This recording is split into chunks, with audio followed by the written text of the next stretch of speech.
Hello, welcome.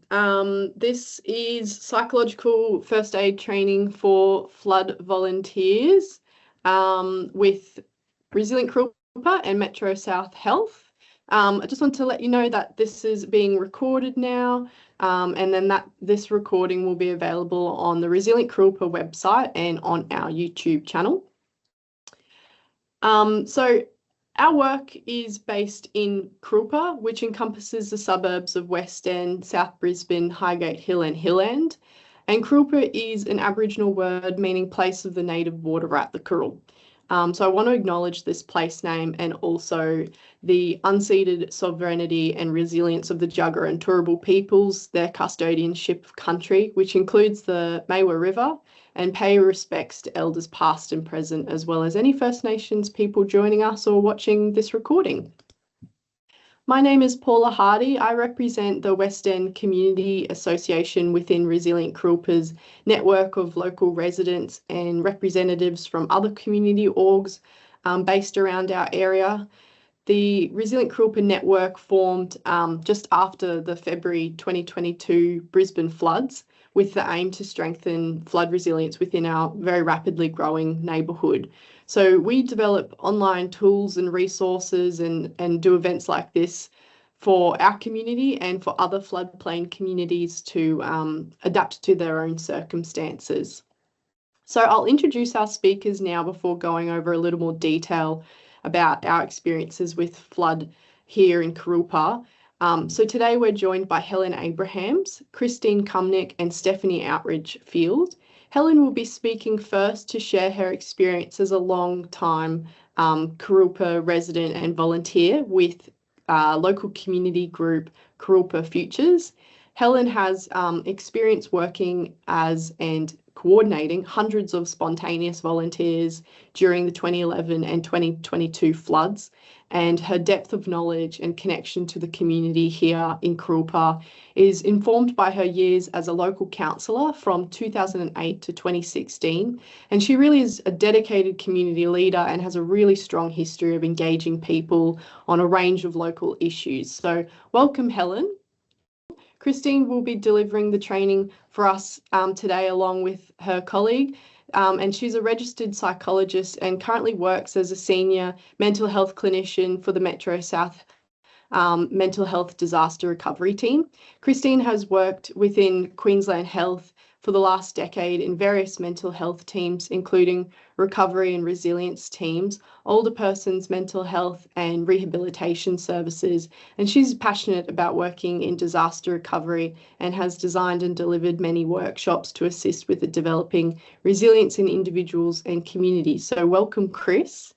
Stephanie is part of the multidisciplinary team that is the disaster flood team within Metro South Health also, and she brings art therapy options for non-verbal, visual and experiential engagement with both groups and individuals. So Stephanie has long-term commitment and experience in working with community art and education as a practitioner, facilitator and a mentor, I should say. Currently, Stephanie is finalising her study in art therapy and works with various creative art processes and media to support mental health. So we obviously have a very experienced group of people to talk today about volunteering, about floods and disaster recovery, and of course, psychological first aid. So this webinar is going to first start off with some local stories and insights from Resilient Kurilpa and Helen as well. Then we'll jump into the psychological first aid training, which is going to include strategies and actions, and then we'll jump into a Q&A as well. We're going to start with some stories of volunteering during past floods here in Kurilpa. On our website, we've collected over 170 cards featuring insights from local stories and studies in our Kurilpa Flood Library, and many are about how people went about volunteering their time, the things that they did to help, the lessons they learned and the impact it had on people. And there are some stories of negative experiences, which with psychological first aid training, we as a community aim to help minimise in the next flood disaster. One of these stories here is from Mary, who has been a resident here in Kurilpa since 1975. She said that in 2022, many people were not as organised in the 2011 floods. The mud army was missing for many days as council deliberated, planned and examined liability and so on. So it was the locals who helped with the cleanup. Services went into full swing at our neighbourhood centre here, the West End Community House. The evacuation hubs were difficult to arrange, but a HEPA hall run by Micah Projects worked well. And she also notes that the local councillor and state member worked hard on issues at the interface between council, Energex, state and community. So it really suggests that it was a very multi-level sort of approach here in 2022. Another local story describes what it meant to receive volunteer help. This person wrote that a volunteering group was giving away free warm food. It meant a lot for a lot of people. One of our ex-neighbours brought his water pump as one of our complexes, that would be an apartment complex, was broken down.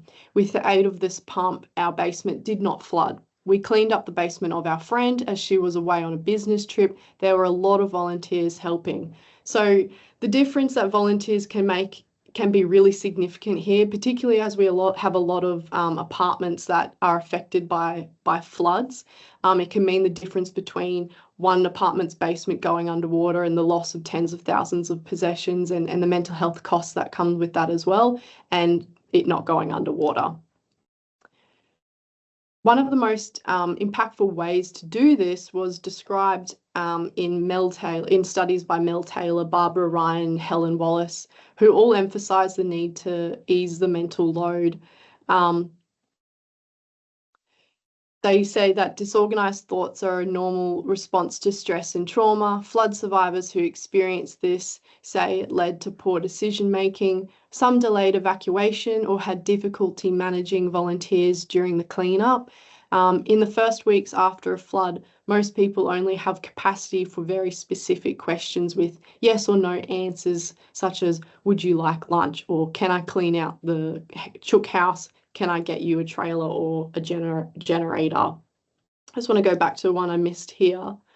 At the same time, well-meaning volunteers can also have unintended impacts on residents. Nicole George and Alistair Stark's study of community experiences from the 2011 Queensland floods found that some people felt intruded on, victimised or guilty about accepting help. And this just reminds us that it's important to remember to act respectfully and consensually when offering help to others. Lastly, these stories also tell us that meaningful volunteering can look really different to the images that we often see on TV of mud-covered people sweeping out streets and houses. Good volunteering can look like listening to flood-affected friends and family, talk about the event as long as they need to. It can be taking a couple of tubs of plastic toys and Lego to wash at home with a toothbrush for the kids to have something to play with. It can also look like calling around and checking on people to know and sending out updates to keep people in your community or building informed. So with that, I want to hand over to Helen Abrahams to share a little bit more about our experience of floods here in Kurilpa. Hello everyone, and I'm sorry I beat the gun then. I apologise for that, and particularly to Chris and Stephanie. Look, I was just going to really highlight some stories and just draw a little from that. And the first story was oral history has it that the First Nations people who were living in Kurilpa before it was settled were very clear in the advice they gave to settlers: don't build there. It is where the space for the river, and we didn't heed that. But I do think the stories that people tell are so important.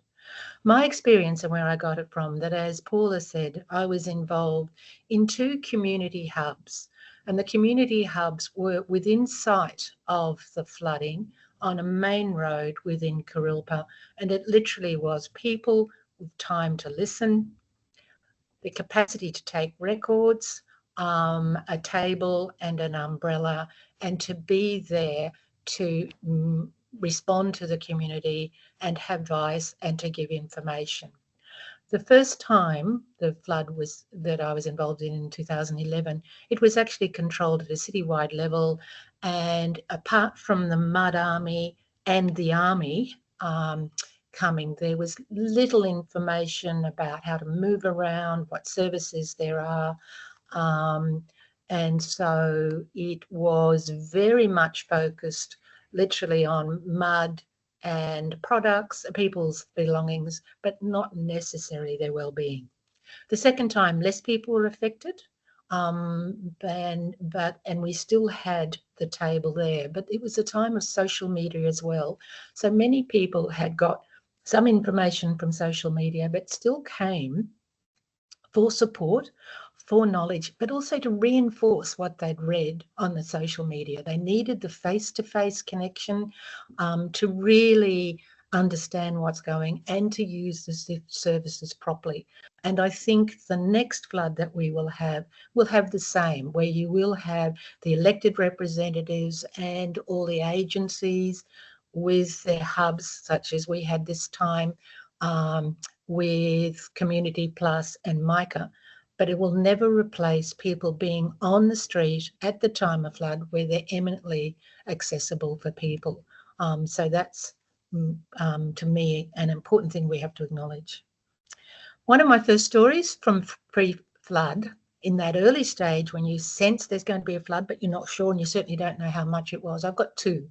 One in 2011, and we had time there. So I was actually outdoor knocking, and I remember going to a house on Orley Street, which was flooded and badly flooded, and people were there, and I was just saying, you know, how are you? Yeah, we're fine, we're fine.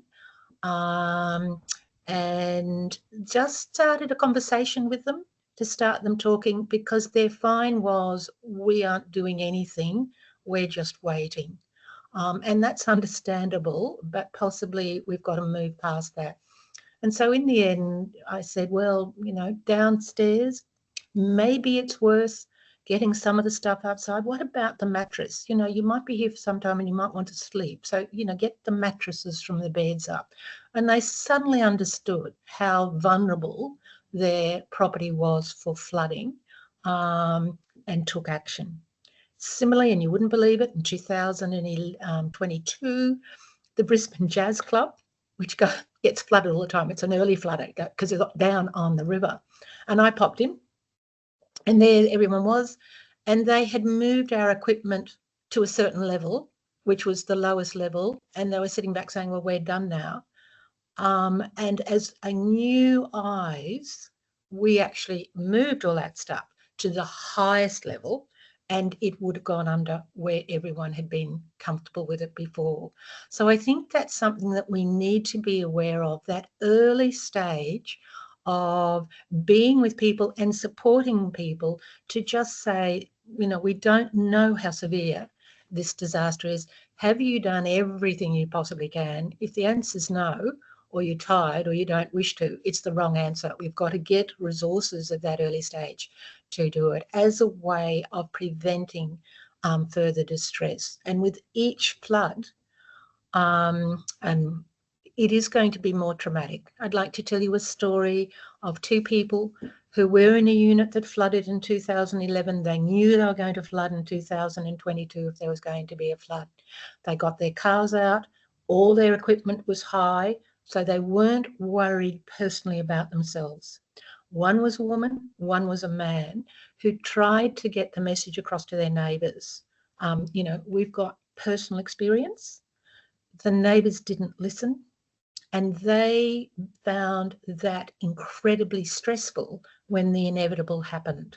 And that's a stress that one of those people in particular is still, I know, processing all the time, because the communication is so important, early communication, when, you know, people have got time to listen appropriately.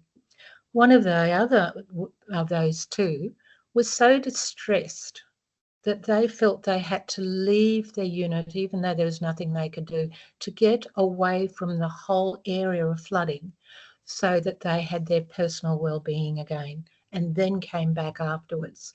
And I think for all of us, when we're talking about psychological well-being, it's not even if you haven't done everything to protect and insulate yourself. It is the experience that you've been through that comes back with physical symptoms and really quite severe anxiety. Another story that I had was very much when we were on the street in the middle of the flood with the hub. And there was, in 2011, there was mud everywhere. And one person in particular had an interesting personality. They were a hoarder. They were an isolated person.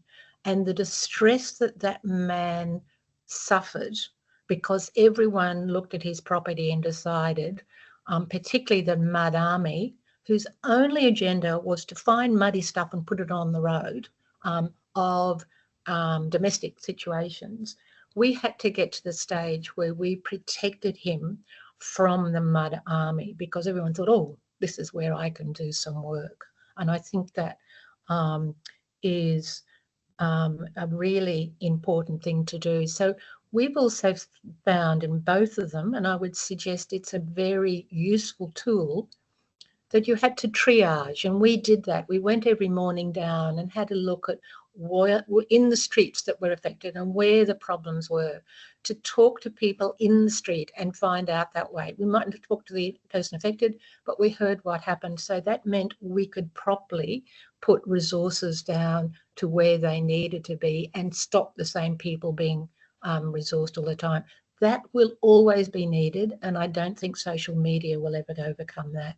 But there's good stories out of that. In 2022, one woman came up and said, look, I'm just doing it off my own bat, but our unit's full of mud. We're never going to get rid of it. Can you ask people to come down and help? And as a result of that first contact, we've actually started two of the most active residents in Resilient Kurilpa, Adrian and Leanne, who've done the whole modelling of how to make your apartment building flood resilient. So from that first contact, a lot of things can happen. And I'm trying to, so that early on in a disaster, the personal contact, also if the personal contact is, I am a local resident and I'm here to help, that actually builds trust, unlike any of the mud army, because you know they're going home to a warm house, but the others are there living without power and that sort of stuff, and so they're in it together. So it is the absolute beauty of living in our area, but we've also got to do it incredibly well. There is time when you're helping people. But some of the things we heard of, people were there and they came at me and might have been asking just simple questions, but in fact, I wasn't in the space to do it. So this time, even after all the experience of the mud army, there in the street was an elderly man who was looking for one piece of furniture that had been removed from his unit without him knowing what happened, and it had all the letters from his dead daughter in it. So it was a tragedy for him. And that's something that, again, we must have those stories to remember how we should not make the emotional trauma of the disaster even worse. But there were also some lovely stories just on my theme that I'm trying to get through. In 2011, there was an elderly woman living by herself, and she had the mud army through, but two trade women befriended her and she got her money very quickly, and they helped her with all the tradies as she improved her house. They became her friends. They had drinks every Friday night in the front garden, and people got to know the three of them as a friendship through the flood. And that enduring thing really was fantastic for those three women. But more importantly, it was a great thing of continued connection with people after a disaster, which I think is still continued. The alternative side is the story that Mary, who gave some of the other stories, was at the bus stop and just happened to talk to a woman who told her of her disaster of being by herself with no mobility, could not come down the 7 stories of her unit, and was there for 7 days without contact, without food, without a service person. She wasn't at the stage of needing a support person, but she was absolutely isolated, and still clearly, obviously, traumatically sharing that story with a friendly ear, which to me shows the level of distress that that woman was actually suffering from in terms of that process. Another story, which I think just highlights it, if people are away, so they've been away, their place is flooded on holidays, and they come back when either someone's done something on the outside or a friend's been inside, is an added trauma. So it's a way of picking some of the trauma we can see with properties that are deserted, and they are very much aware they're finding it extremely difficult. And finally, just the last comment I'd like to throw in is that with the De Jersey inquiry into the flood, it was sad to see, because the uncertainty of what the flood level did meant people did stop taking action. But the one thing that came out of it, if the community responds to the local community and we do it ourselves, we will always do a better job. And we need to get the community to rely on each other within that community. So they're my messages from my experience. Thank you, and Helen. Now I'd like to hand over to Chris and Stephanie, who will go on to what they're doing in terms of a much more professional capacity of helping. Hello everyone, I'm Chris from the Metro South Disaster Recovery Team. I'm Stephanie. Yep. So we would also just like to acknowledge the traditional custodians of the land on which we are meeting today. So we're also on Jagera land, but also Yugambeh. We're sitting up Logan today. So, but our team does cover the whole of Metro South, which takes in a lot of our land. So yes, we're providing psychological and emotional support for people who were impacted by the 2022 floods. Our funding has now been extended to cover the Christmas storms that affected Scenic Ring and Logan. So we're a multidisciplinary team of clinical nurses. I'm a psychologist. Stephanie's art therapy. We also have a social worker and occupational therapist and a psychiatrist. So we're also, part of our work is to support people individually. So we do case manage clients, but we're also do a lot of workshops, attend community events with the idea of building community resilience. So we have quite a few workshops on offer, but we will talk about them later, just some of the ways that we can assist communities and community groups. So this is our flyer here. We've got a QR code. Our referral is a very simple process. If you know of anybody that is still struggling and they give consent, we can just give them a call. So all we really need is a name, phone number. People can self-refer in through the QR code, give us a call or email. Our flyer is quite simple. We also have postcards that are, you know, kind of attract attention, but also don't have a lot of information on there. Just because it's kind of, I think, better just to have a nice, simple kind of representation of our team.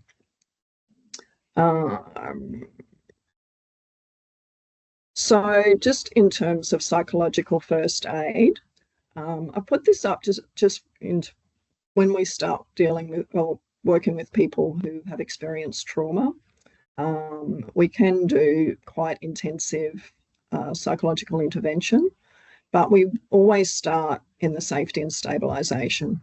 And this is pretty much where PFA would sit. So it's on that kind of first level of how we interact with people, how we approach people, develop rapport, all those sorts of things. So we wouldn't be going in and seeing people who just experienced a disaster and start doing psychological intervention.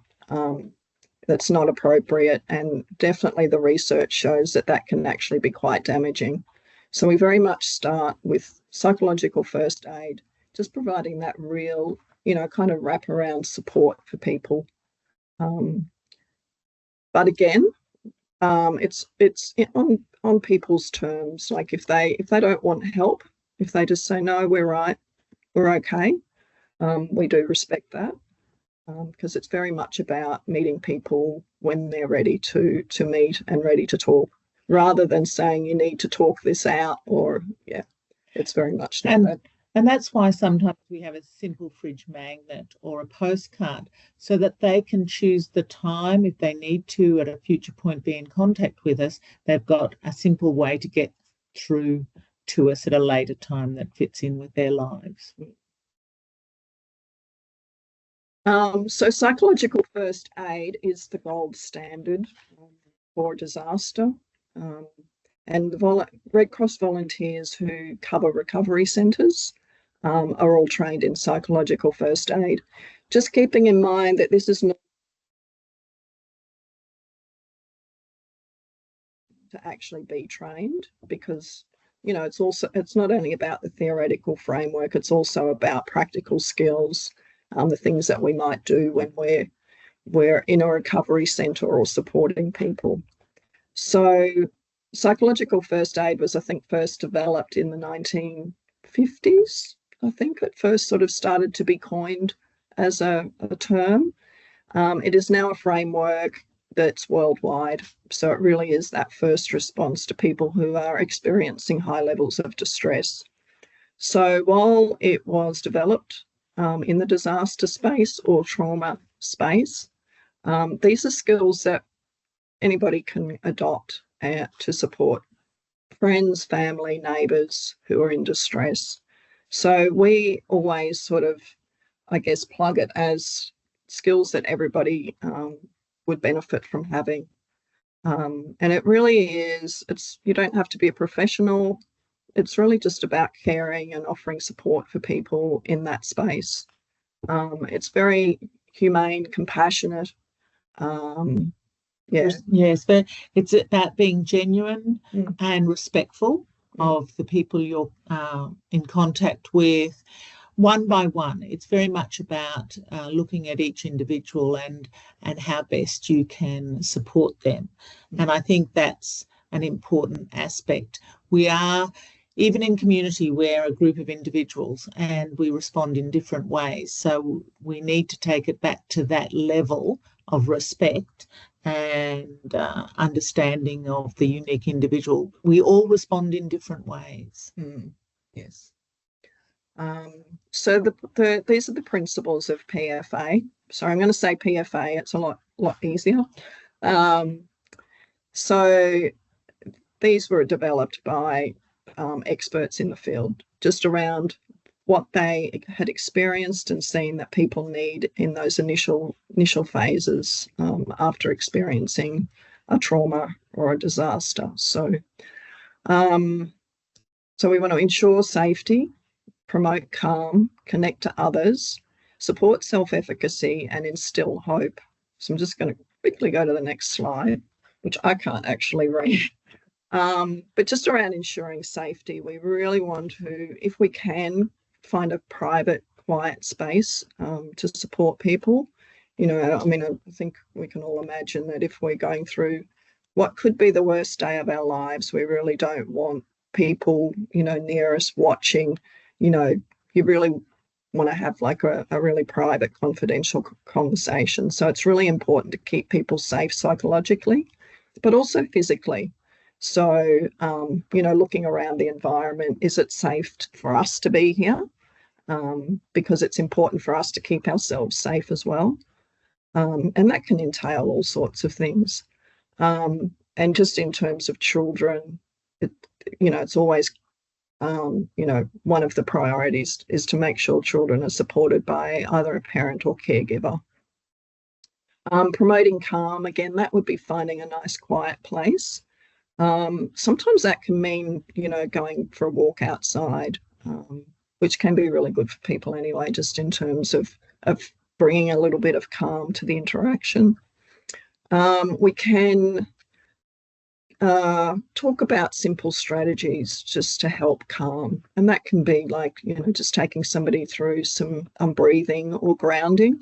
So in that way, that might be, let's go for a walk, get some sun, get some fresh air outside, those sorts of things, just depending on the situation. It's always in response to the situation that you find yourself in and the people that you are working with, the situation that they have been through. So one of the things that we're also very careful about doing to maintain that calmness with the community is offering accurate information. And if we don't know, then it's all right to say, we don't know. We'll see if we can find that out for you. But, so always keep the ground plane built on honesty and trust as much as possible, because that's something they can rely on. Whereas, so they told me that and you told me this, and you can just feel the escalation. So that calmness is about sharing accurate information. So that's an important aspect as well. And we would always encourage people not to be watching the news all the time. It's very much about putting limits on how you receive the information, and especially with small children around as well. I think the research shows that even if it's months later, if children see those images on TV or something, they can actually start to think it's happening again. So they are responding very much to the visuals that they see. They're not listening when somebody says, the response 6 months later is new policies in this regard. They just see the flood or whatever the disaster is, the fire. And so that's an immediate impact on their well-being and their sense of calm and safety. So I think the normalise. So, we might say to people, because sometimes people will be, I don't understand what's happening. I thought I was going so well, and today I can't stop crying. It is that sense of being overwhelmed. Sometimes people hold it together to get all the practical cleaning things done and, the things that you have to do. And then it can actually become quite a big impact. Can be several days later, can be a few weeks, can be months. And I think that sort of talks to our team still being funded and our funding extended all these months after the event. So the connect to others, that's really just about connecting people with family and friends, support people. It can also be around connecting to appropriate services. And I definitely always say in this one, people in this space can be very distressed, maybe not able to do the things they normally do. So if we're recommending a service or saying you need to link in with this service, quite often we will make the call or we will offer to talk to the service for them. Because even sometimes when we are recommending services, they do change from time to time. So if you can imagine, it would be very distressing or add to distress if people are ringing trying to contact services that no longer exist or that they don't meet the criteria for. So it's always good to go in with up-to-date information. And it's important, I'll just add, it's, the person has to be ready and you're supporting their decision making. You're informing them as well so that they feel that they're able to make that decision. But that sense of agency is really important for them to be able to manage into the future how they're going. So that and one of the phrases that I really like, and whatever they're going through is a normal response to a very, very abnormal situation. So that whole sense of acceptance and being kind to yourself and not expecting extraordinary superhuman efforts in a really difficult time is one that I think is always important that we grasp, because sometimes they're not responding or behaving as they would 2 weeks before this incident. So it is a very much a changing response from the individuals that are involved and affected. So, yeah, it is really important just with supporting self-efficacy to help people where they need it, but also to allow people to do the things they can do for themselves. Even if it's going away with a post-it note with a few things that they need to follow up or do themselves, that can actually really help people to say, oh, okay, well, I did this and I can do this bit. So that's important. And instilling hope. So that again can come down to supporting people, letting them know that there is support, there's services available. Very much building on their strengths that they already have. And it might be saying, well, you know, when you've been through tough times before, what's got you through? What are the things that you do? What are your strengths that get you through? What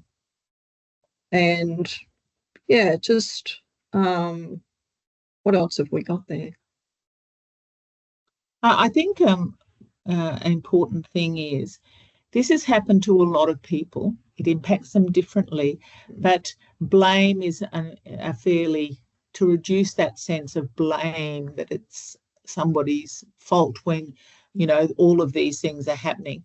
Everybody who they might come in contact in those early days is really there because they want to help and support and do the best they can. It's sometimes a difficult management of all of that stuff, as we well know from some of Helen's stories, but you have to sometimes appreciate their intentions are good. We just have to tweak how that lands on the ground. But trying to think that this is a community that's helping itself is a really important kind of strength that you have as a group living together and sharing a space. Okay, so these are the action principles that the Red Cross, I think they developed them. They've certainly, actually, I think it was the World Health Organization. So the principles come from a lot of different areas, but these are the main action principles. So it's actually just a really nice, I think it started out with look, listen, link, which is just a really nice way to go in somewhere and just know what you need to do. So the prepare part is really about making sure we're ready ourselves, because sometimes when we're supporting people who are distressed or have been through a trauma, it's easy for us to become overwhelmed, burnt out, and take too much on. So it's really checking in with ourselves beforehand, making sure we're doing our self-care practices, but also knowing about the event and as much information as you can before you go in. The look is, observe the environment, observe what's happening. This can also be talking to people, finding out what's been happening and what you need to be aware of. The listen, that's, I guess it's pretty self-explanatory, but it's really, that's what's important to people, I think, is that somebody's listening to them, trying to understand where they're coming from and what they might need to get through.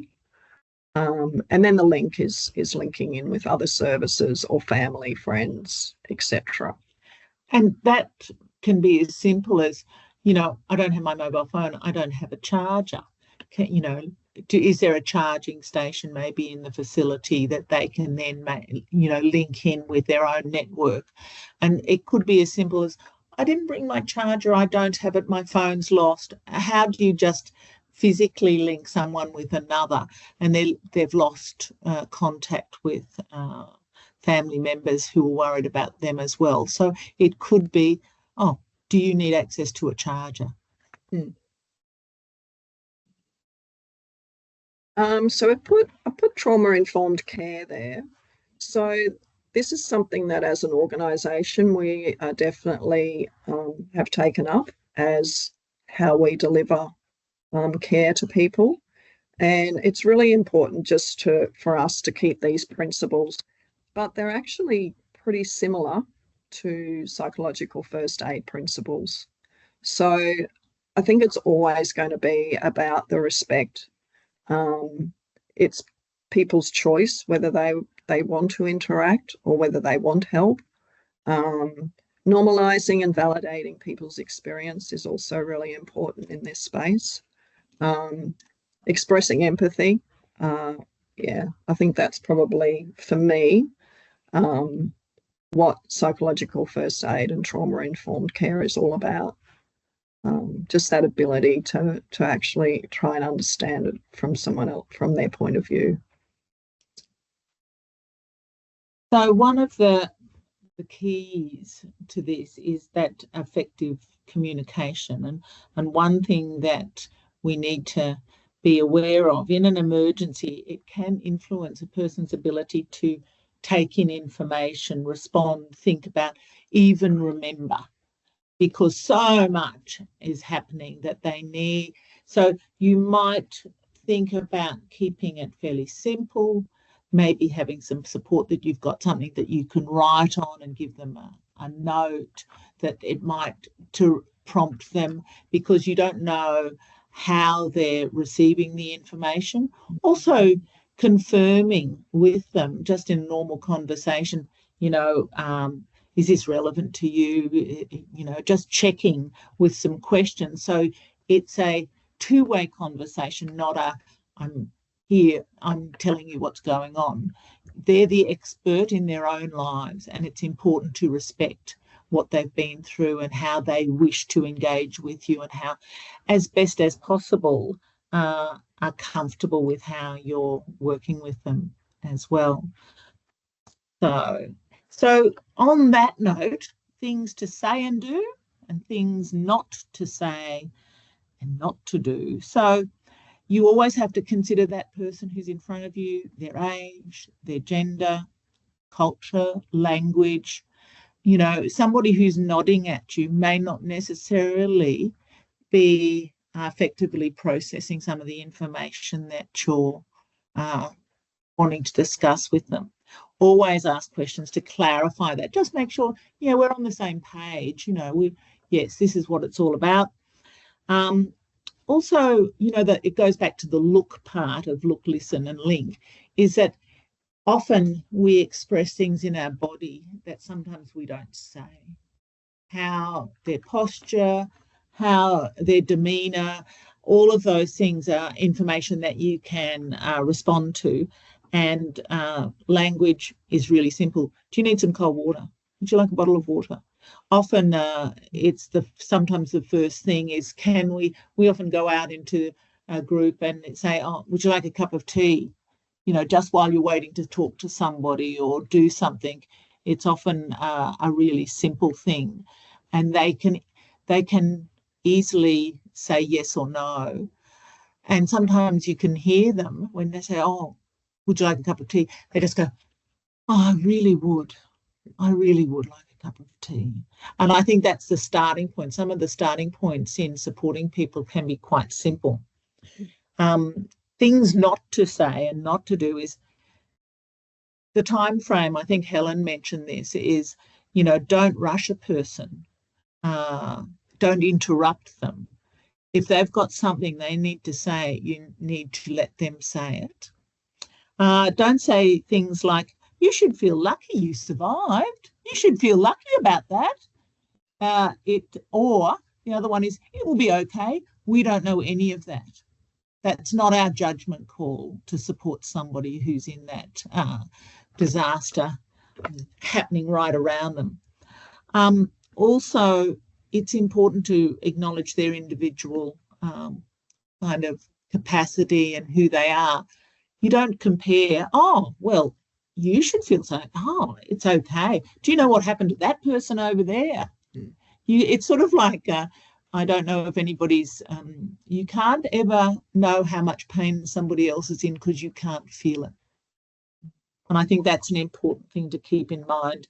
Don't give opinions and don't feel that it's your responsibility to solve all the problems. You can support, you can assist. It's about honesty and integrity of relationship that will be good stepping stones for recovery. As we go on, people won't remember exactly what you say, but they'll remember how they felt with you. And I think that's something. You want them to feel supported, safe, and that's the start of their recovery. Managing conflicts and difficult conversations. This is very much a part of that immediate post disaster event. Just your approach and awareness of what's going on, the dynamic within the people who are in, maybe in the small room and it's getting crowded, the line has been long, people are frustrated, you don't know the range of emotions that are going on there. So really pay attention to that dynamic. Communication, active, listening, thinking about what you're saying, keeping an ear out. This comes back to that whole sense of safety, continuing safety and minimising any future harm, is managing that emotional, sometimes roller coaster that is happening in that disaster space.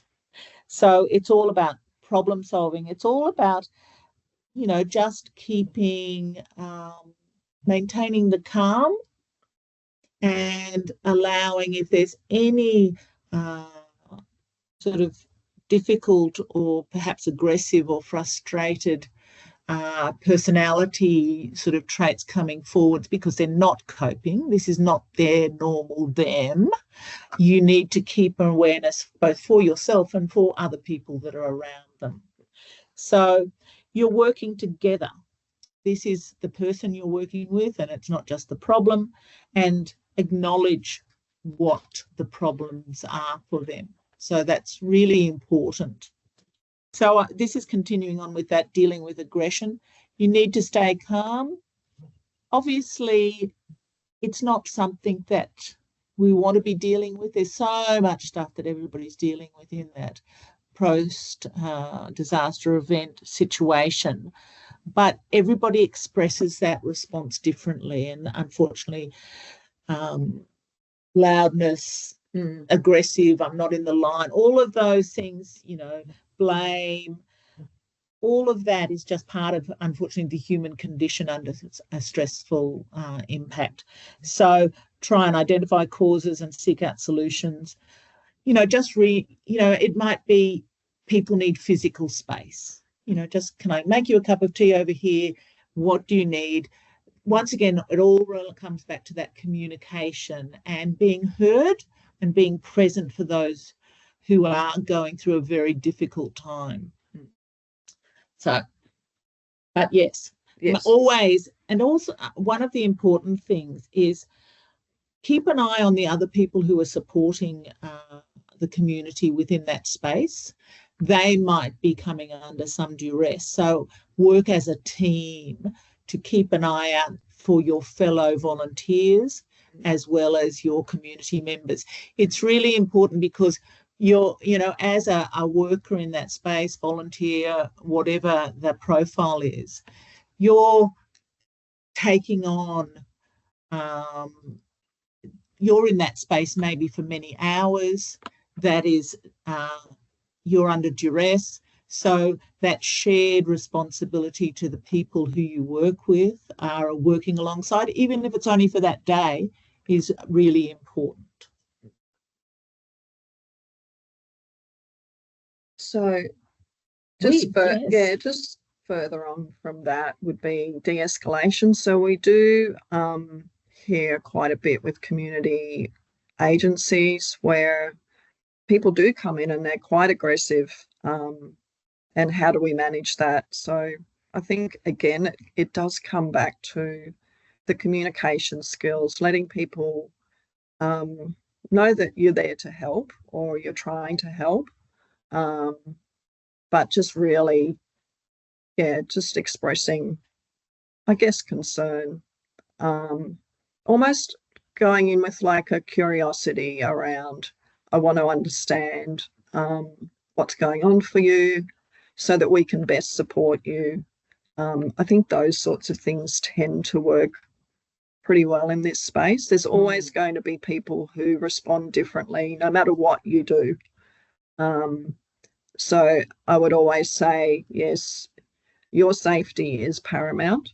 If it's a situation where you're worried about your own safety at any point, I would always say, just leave, because, yeah, there's no point in putting yourself in a situation where you're going to get hurt as well. So we could actually do different whole workshops on all of this stuff, and we can offer those sorts of things as well. Yes, we have some tips and tricks that are not tricks, but tips. So it's really important, just all the way through psychological first aid, volunteering, the work we do, to look after ourselves. So just knowing what works for you, what helps you get through the day, what helps you when you've had a big day, because we, you know, in this work, you do listen to a lot of stories. You do support people who are distressed. And sometimes we can take that on. So it's really, really good to know how we empty our stress cup. It's different for everybody, you know. I mean, for me, some days it might be listening to a podcast on the way home, loud music, you know, having a warm shower, those sorts of things, sitting down, having a cup of tea or coffee. Just, it's really important to take time for ourselves, even if it's just a short, you know, 5-minute refresh. There's a really interesting, and I know we've got not much time. You know how when they say take a moment, they actually did some studies that a moment of 90 seconds, if you spend 90 seconds just taking a slot, and 90 seconds we could probably all afford. If you do that maybe 8 times over a day, it can really impact on, you know, okay, I'll look outside. I'll, you know, maybe look at a small book of poetry I've got in my pocket. I'll take 90 seconds for that. Then those sorts of things can build up, like the drop in the bucket that's going the wrong way. You can put some drops back in the bucket to go the right way. And that's just another one on self-care. And these are some of the workshops and groups that as a team we are able to do, but we can also develop different workshops just on specific things, which is pretty much how this came about. And I think we've got one slide. Just some links just for further training. So Red Cross, Phoenix Australia, Queensland Government site and the World Health Organization have a lot of information on psychological first aid as well. And this is how to contact us if you know of anybody or you need support yourself. And Thank I think you so much. That's it, I think. Sorry, guys, I think we went well over there, but anyway. That's okay. Thank you so much, Christine and Stephanie. That was such an informative presentation. It really breaks down things for us, and I almost feel like putting together a list of things that we can sort of condense for people in a one-pager, almost like a how-to guide on flood volunteering, based on all of that rich detail that you've given us there. So we really appreciate it. And thank you, Helen, for sharing all those stories. It really helped to contextualize Christine and Stephanie's information for us. So that was really important to do that. I just want to acknowledge, we've come up to 2 p.m. here, which is all okay. So if people can't stay beyond that 1 hour, that's fine. But I do want to say that we do have some questions that Resilient Kurilpa members, we drew out of Resilient Kurilpa members over the last week, which will again help to bridge the worlds of PFA that Christine and Stephanie are so well versed in, and Kurilpa's sort of more direct, specific experiences of volunteering during the floods.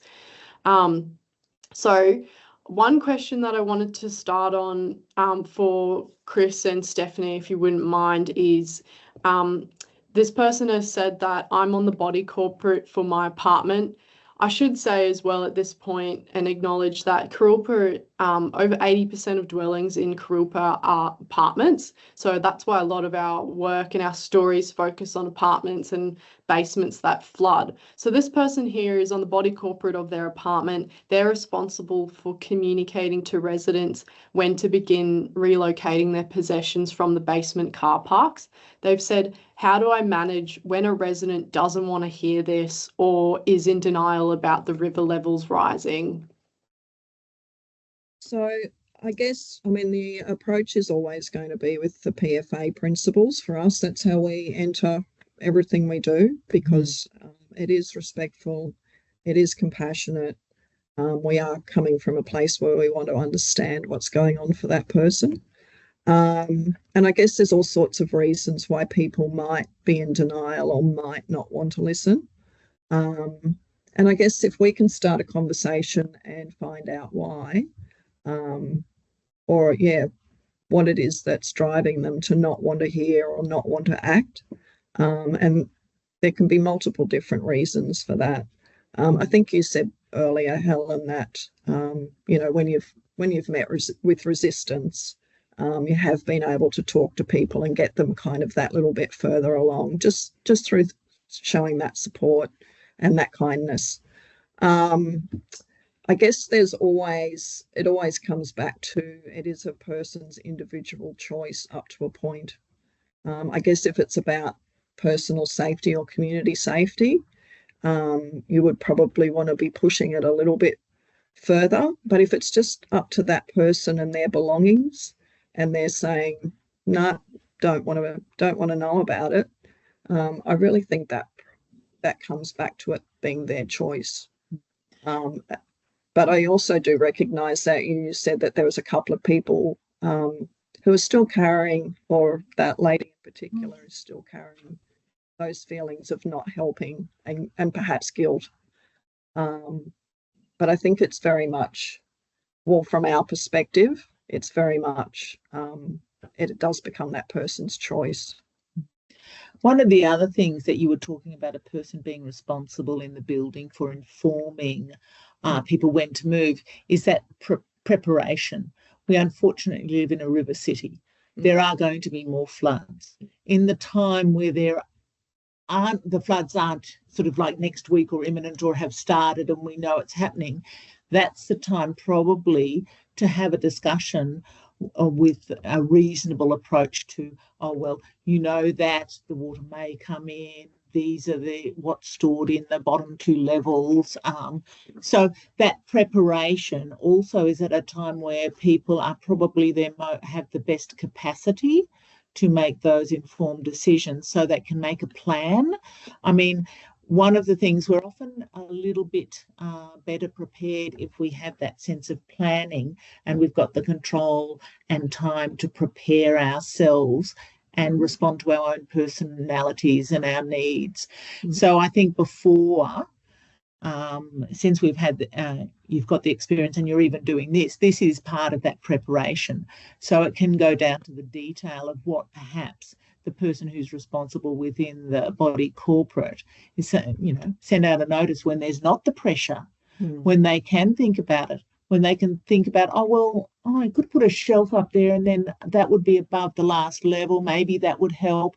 So they've got time to action something that is good for the storage of any material that is in common space or in low levels.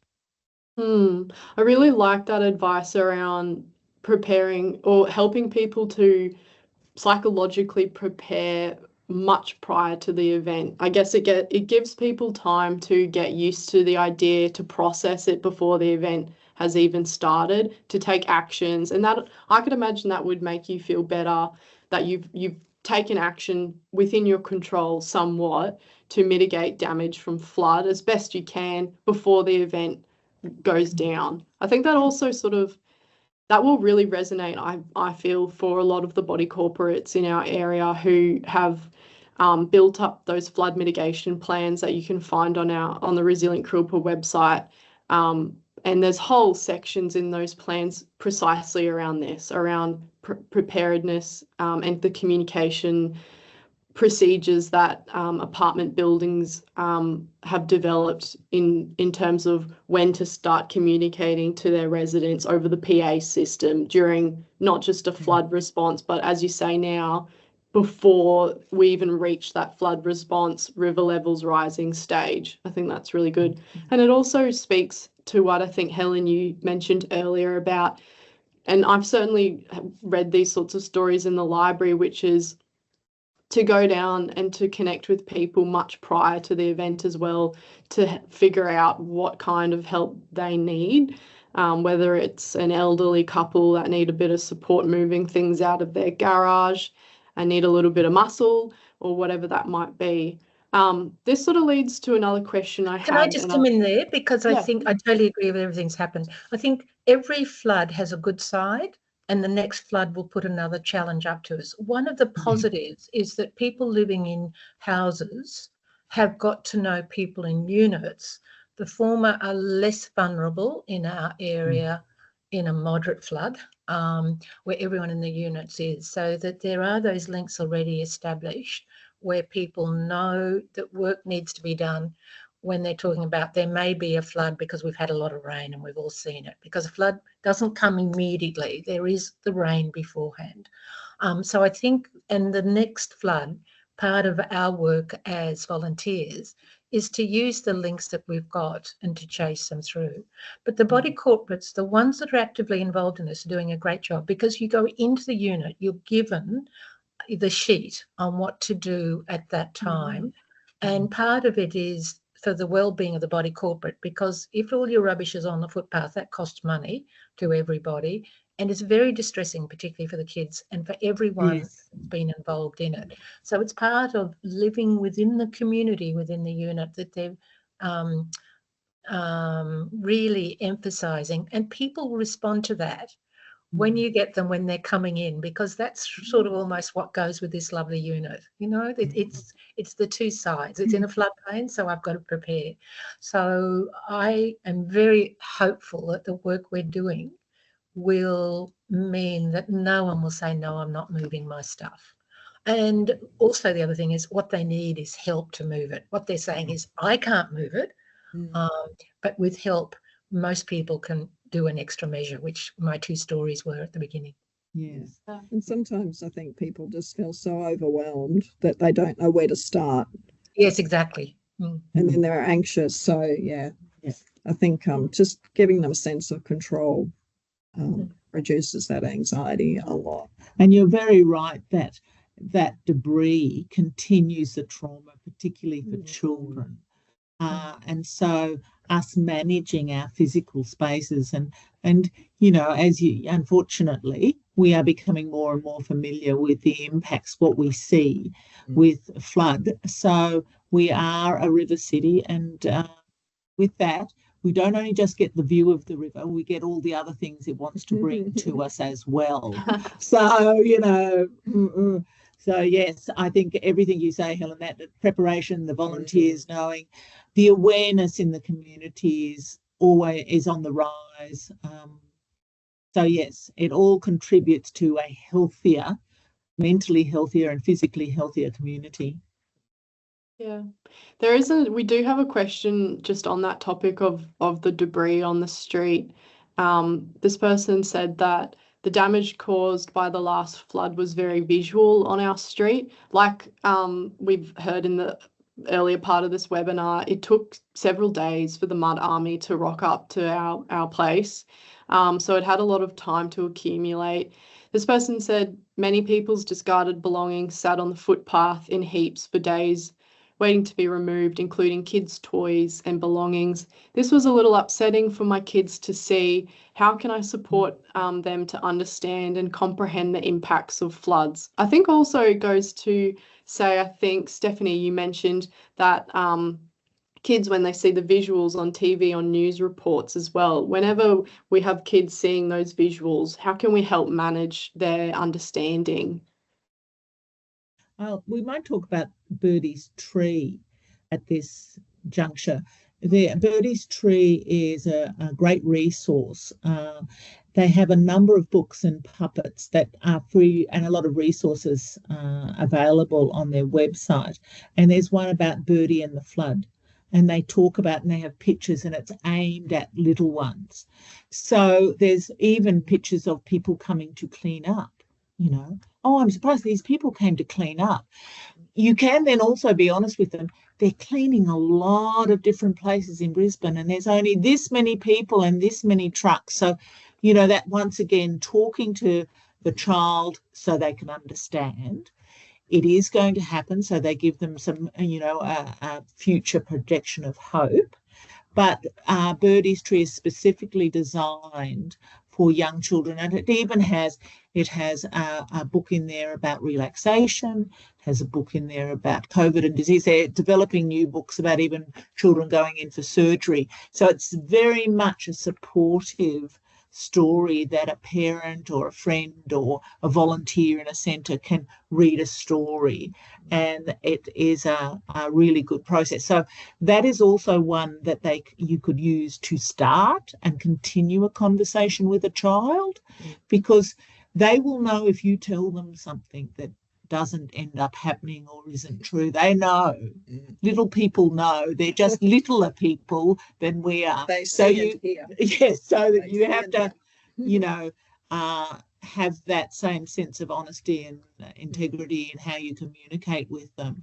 But, you know, talking about people who are helping, you know, look at our community and redirect. This is happening to all of us, and look how many people are helping us. It doesn't necessarily happen immediately. And those are real things that they might understand. You know, talk to them about, depending on the age of the child, have you know, when you go to daycare and at the end of the day, the toys are everywhere. And look how much time we have to spend getting it all together. Well, that's what we're doing. We're getting together and cleaning it up together.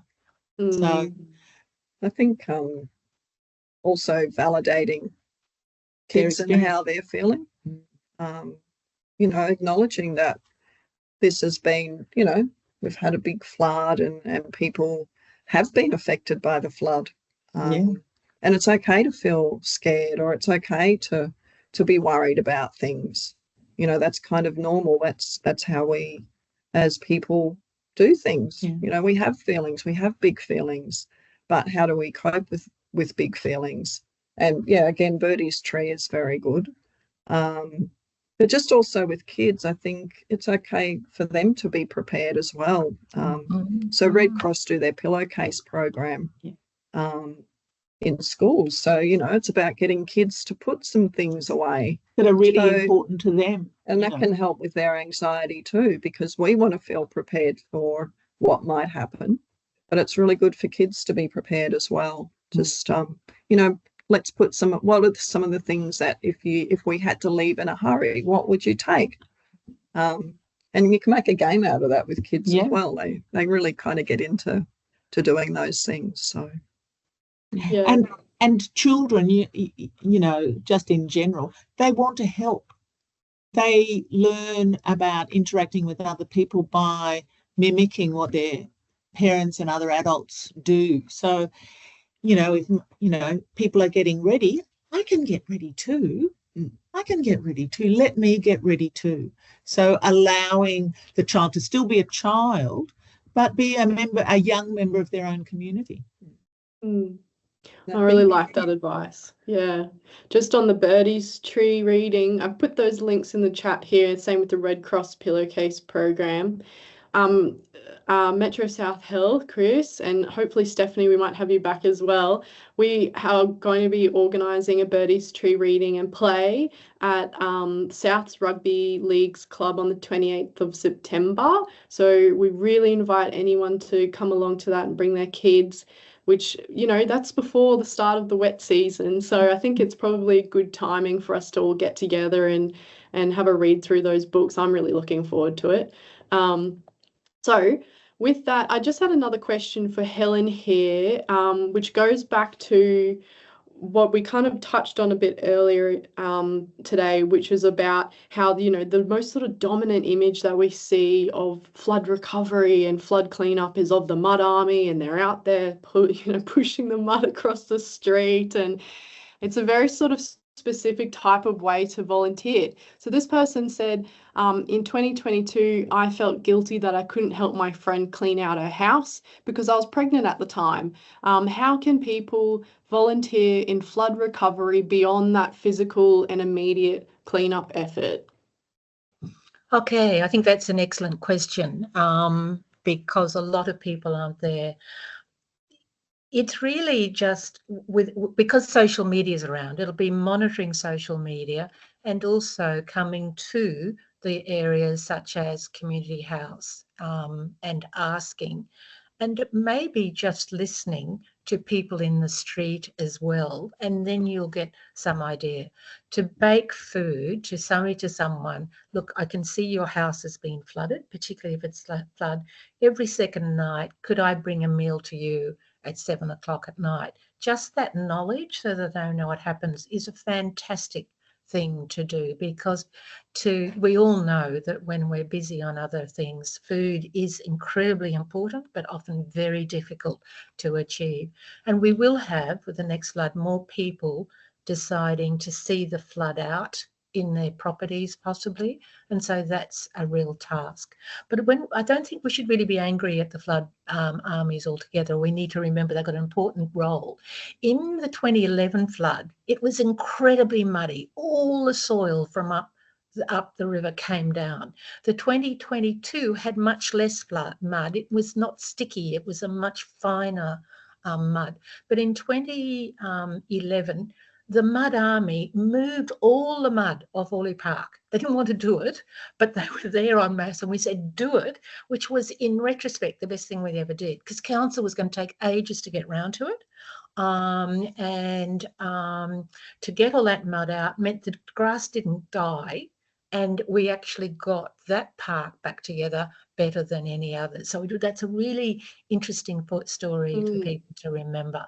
I think the Lego story is very important. I think the ability to say to someone, can you just come and can I have a coffee with you once a week afterwards, just so you can tell me if you need any other help. And they do need help, how to negotiate all the services, all the money, all the insurance, and that sort of stuff. It's a time of needing help. And you mightn't have the answers, but that ongoing contact in a community is really the essence of what Christine and Stephanie have been talking about, and I have. And you've just got to work out what suits for you, I think, is the most important.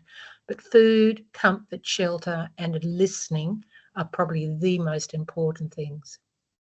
Yeah, I love that.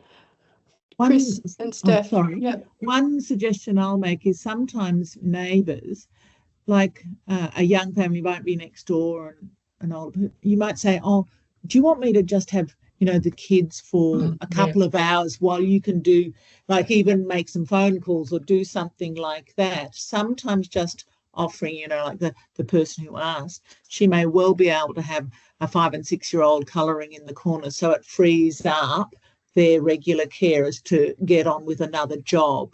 So even that sort of thing can go a long way to helping and supporting your fellow community members.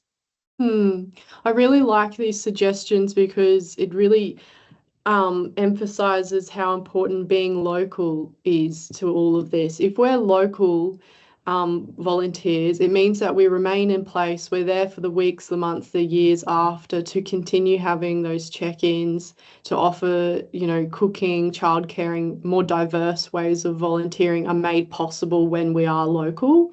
So I like that. This sort of leads into another question I had for you, Helen. This one is, what is the role of recovery hubs, or rather, I think we've already mentioned the West End Community House, which is operated by Community Plus, which is a member of Resilient Kurilpa, which is really important during a flood here. Those neighbourhood centres, wherever it is, they're the beating heart of our community. They already have those relationships with the locals. in contact. So I guess from a more of a spontaneous volunteer position, I'll just mention here my experience of the 2022 flood was a little different to yours, Helen, because I was still new to this area. I just moved. I didn't have as many connections. I'd only just started volunteering with WECA. So I guess my experience was, well, what can I do? How can I support? I didn't want to parachute down onto community in those low-lying streets.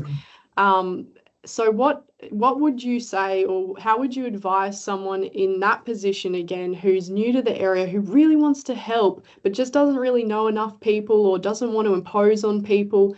How would you suggest as a way for them to volunteer? Okay. Well, my feeling is that there will always be a community hub. And I'd like also to make one comment about 2022. Versus the first one. 2022, we had 3 hubs altogether. So we had 3 agencies being there, and one was Kurilpa Futures, and I think some were, which was really, really appreciated, the elected representatives having their sheds at all. But immediately it was fractured, and it wasn't one point of contact and feedback. So I think next time we need to look at it, and I would suggest we need the support of elected representatives, but community help in community is really very strong, even though they are part of the community. But I think if you know there is a hub, and the hub would say, here we are, we're a hub, just to come down quietly and see if there is a time when they would like you to help and to be with, to be there if someone comes to need a little conversation, which you can take away and have that conversation with them, is also an important area. And for them to say, look, we've had and what happened last time, we had a number of students, international students, who were completely lost because they didn't have media and that sort of stuff, and there was a language barrier. For you to be with them and arrange to sort of have a chat with them at another time, or just to follow them up, take their phone numbers and follow up and see what's going on. That is an important help. And the other thing we found in the community hubs, we knew where they could get power to do their charging, which was lovely because it was very close to where the hub was. But transport from the hub, when people had come there, to community house or to Micah, because the buses are all down, was really important. And it's always going to be when it's hot, because that's flood time. So just to be there and say, I'm here, I'm 1 minute away if you need, and I've got a car if people want to be transported to some place, and they can transport back. That's also incredibly, as you know, the lift to get you somewhere. So it's all of those things that you can think about and offer. But I would go first to the community hub, where we kept a list of offers of help and what they were, and then very much as well as that, people's specific needs and how we were going to service them. So I hope that answers the question, but you can do that by social media, but perhaps it's my age. I just think the one-to-one contact, and you know what it's like. If you're in the street and there is something going on and there is someone that needs help, you usually can see, the linkings happen very effectively, which they won't happen if you're on the end of the phone or on social media.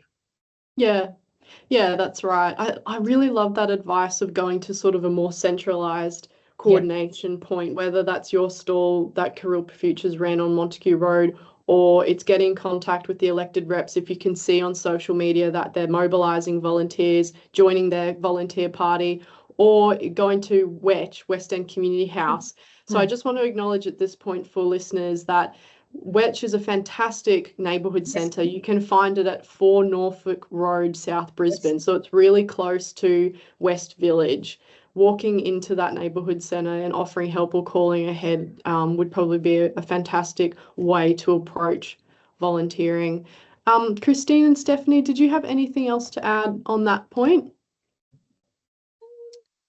That preparation thing, say, I'm new to the area, I'm happy to help out, and not at that crisis point, but, getting yourself on a list earlier than that I'm, look like I'm being here for the next 12 months. And the other thing is, you're right, it's community is about yesterday's, it's about today, and it's about tomorrow's. Yeah. Communities are the ones that are in it for the long haul. So they're the critical energy and group that will see you through. So some of us Can I give you a can help. Can I give you a lovely story of that? And people might know it. And that is, there is the little iconic shop with the Billy T sign on it.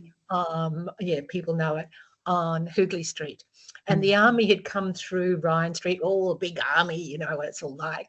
And they left all the mud from ground to the floor of that shop underneath, and it was stinking. This was in 2011 because they couldn't get in.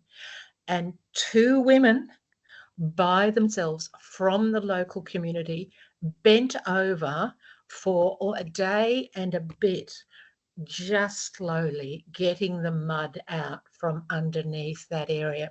It wasn't hoses, it was spades, bent down, hard bracking work.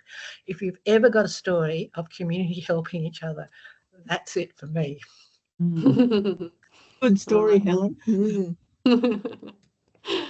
I just have one more question that I'd like to ask Stephanie and Christine, and then we might call it. Once I've gotten into that voluntary position, once I'm there at the neighbourhood centre or down on those low-lying streets helping out, I want to know what is some ways that we can alleviate the mental load, or as Helen expressed in one of her stories, that initial shock state that we find in people who are experiencing issues making decisions in the cleanup. I guess what are some sort of hard and fast strategies that you can offer us for that? We always go in anyway with self-care for everybody involved, whether that be you caring for somebody else or caring for yourself. But any of those calming techniques, I think we mentioned earlier, we'll always, like when we're in a recovery centre, we always have printed sheets, 5-finger breathing, or ways that you can, do some mindfulness. And that's something that can be done anywhere. It can actually really help people just ground a little bit. And the Notice 5 Things is a brilliant grounding tool that we use and recommend for a lot of people. So it's really just, what are 5 things you can see? What are 4 things that you can hear? And just go down through the senses. And that can really actually just bring people back into the here and now. Because a lot of the times when, you've experienced a trauma like that, your mind is whirling and trying to get off the racing thoughts and all that sort of thing. So any of those things, I'm a fan of a cup of tea. So I always say it's a great way to have a break. I don't necessarily drink it. And I often say you might not get time to drink it, but just in that making of something, like you're taking it, that's a mental break in itself. Because, you have to go through those steps that are quite automatic. You don't really necessarily have to think about it. But, then you're getting the smell of the tea. You're actually, as I said, sometimes you don't get time to drink it, but you're actually, I guess, visualizing. And and that, making a cup of tea or having a cold drink of water or something, depending on, if you're carrying it around and people don't have access to their fridge or whatever, that's part of normal living. The sooner we start adding some normal bits back in, we're weaving back to our recovery. And I think, those connections, hello, how are you going? Is there anything I can do? Simple. And I think it also comes back to having a team, whether that be, your community members. It's about caring for each other. Having that opportunity to debrief is so important, because we're carrying a lot of stories and it's really good. I mean, you don't necessarily have to, debrief about what you've heard, but it might just be having, you know, a chat with somebody about something that's completely unrelated, but it's just a way to give your mind a break. And also the timing, this is not a 1 hour response. This is days, weeks and months. So that is really important, that sort of debriefing, looking after yourself, looking after the people who are close to you, whether that's in a professional capacity or a personal capacity. That small forward momentum is important for everybody. Taking breaks, making sure everybody has breaks. Yes, don't run yourself into the ground doing too many things. Not superheroes. Yeah, we have to leave our capes in the cupboard. That's right. So only bring them out for special occasions. Yeah. You will find, I think one of the things I believe, people do heroic things and extraordinary things, but it's almost doing that in the sense of maintaining the ordinary, maintaining the life of the community and the people who live in it. So that's what you kind of hug on to. Because it's about hope as well, and everybody's going to get through it. It's not easy, it is difficult. There will be marks of the experience, but as I say, communities are a lot of yesterdays, today, and a lot of tomorrows. Well, I think that is such a lovely way to finish our webinar. Thank you so much, Stephanie and Christine from Metro South Health. I've learned so much from you two and your team this year, all around that PFA approach to disaster recovery. And I think your note just now, Stephanie, on how we need to continue debriefing as a local community through the days, the weeks, the months, the years after floods. We're only 2 and a bit years post our last flood. We're still doing that. We're still doing that through events like this, through Resilient Kurilpa's flood library, which is online, through the tools that we share with our community to take action, to mitigate the damage that happens in the next flood that will inevitably happen here. So thank you so much for walking with us through this journey. We will see you again for the Birdies Tree reading, which will be on the 28th of September. That same day, we will be doing flood planning conversations, and Helen, who I also want to thank for sharing today in our webinar, will be leading those conversations. That's in-person flood planning. That's that checking in, seeing where we all are in our different stages of preparing for the next flood, whether you've got a super comprehensive flood mitigation plan for your 500 unit complex, or if you are just trying to figure out what first steps you can take for your household. We want to invite everyone to come down to South's Rugby League's club on the 20th of September, and that session will start, I think, what did we say, 1 p.m, wasn't it, Helen? Yeah, that's so right. The Birdies Tree reading is in the morning, and then we've got the flood planning conversations in the afternoon on that Saturday. The other thing I wanted to mention at this point is that we'll also be running with Metro South Health some person-centred emergency preparedness, so that's PSEP workshops in October. The date for that is to be confirmed, but that will involve 2 days of getting together in a small group to work out personal emergency plans. If you're someone who lives with disability or mobility restrictions, or just want to put together a personal emergency plan, we will be here to do that with you before the next wet season in October. So with that, I'll conclude the end of this event. Thank you so much for attending and for watching this recording back. It's really a service to do for yourselves and our community to upskill in this psychological first aid training. So thank you very much. Thanks, Paula. Thanks, Anna. Bye. Thank you, everyone.